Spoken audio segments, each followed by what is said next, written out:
बिस्मिल्लाहिर्रहमानिर्रहीम। अस्सलाम वालेकुम। Welcome to my YouTube channel. तो आज मैं आप लोगों से अचारी बरमा भिंडी की रेसिपी शेयर करूंगी जो कि बहुत ही मज़े की बनती है। तो चलिए हम रेसिपी की तरफ चलते हैं। यहाँ पे मैंने 1 पाव भिंडी ली है जिसको मैंने अच्छे से धो लिया था। तो अब हम इसकी इस तरह से कटिंग कर लेंगे। तो दरमियान में से हम एक एक इसको कट लगाएंगे। तो इधर हम मसाला तैयार कर लेते हैं। यहाँ पे मैंने 1 टीस्पून साबुत ज़ीरा लिया है। 1 टीस्पून ही इसमें मैंने नमक ऐड किया है।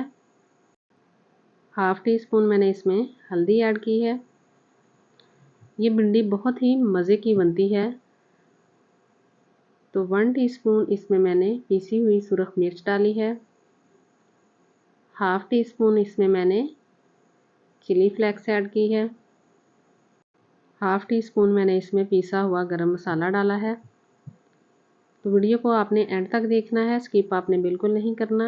तो यहाँ पे हाफ़ टेबल स्पून मैंने इसमें अचार का मसाला डाला है। तो अब हम इन सब चीज़ों को अच्छे से मिक्स कर लेंगे। तो यहाँ पे हमारा मसाला अच्छे से मिक्स हो चुका है। तो अब हमने जो भिंडियों को कट लगा के रखा हुआ था, अब हम उसकी इस तरह से फिलिंग कर देंगे। तो इस तरह से इस मसाले के साथ ये भिंडी बहुत ही मज़े की बनती है। तो यहाँ पे हमने सभी भिंडियों की फिलिंग कर ली है। तो इनको हम साइड पे रखते हैं। यहाँ पे मैंने एक कढ़ाई में ऑयल लिया है।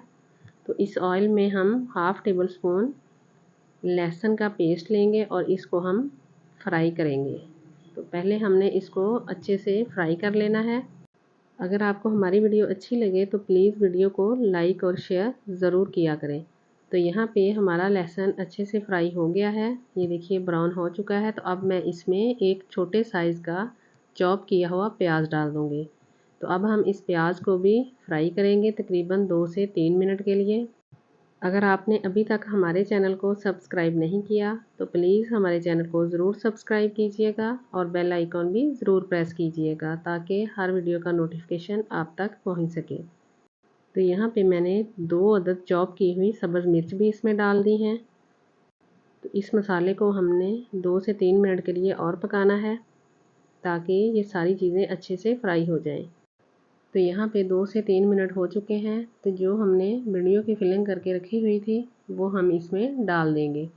तो अब हम इसको चम्मच के साथ अच्छे से हिलाएंगे। आपने ज़्यादा इसको नहीं हिलाना, बस थोड़ा सा हिला के इसको हम ऊपर से कवर कर देंगे और फ्लेम को लो कर देंगे ताकि ये हल्की आंच पर अच्छे से फ्राई हो सके।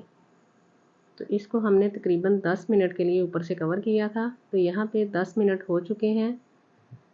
तो ये देखिए हमारी भिंडियाँ अच्छे से फ्राई हो चुकी हैं।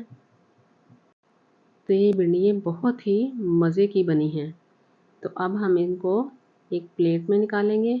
तो ये देखिए हमारी भिंडियाँ बिल्कुल रेडी हैं और आप भी इस रेसिपी को ज़रूर ट्राई कीजिएगा और कमेंट में ज़रूर बताइएगा कि आपकी रेसिपी कैसी बनी है। वीडियो को लाइक ज़रूर कीजिएगा। दुआओं में याद रखिएगा। अल्लाह हाफ़िज़।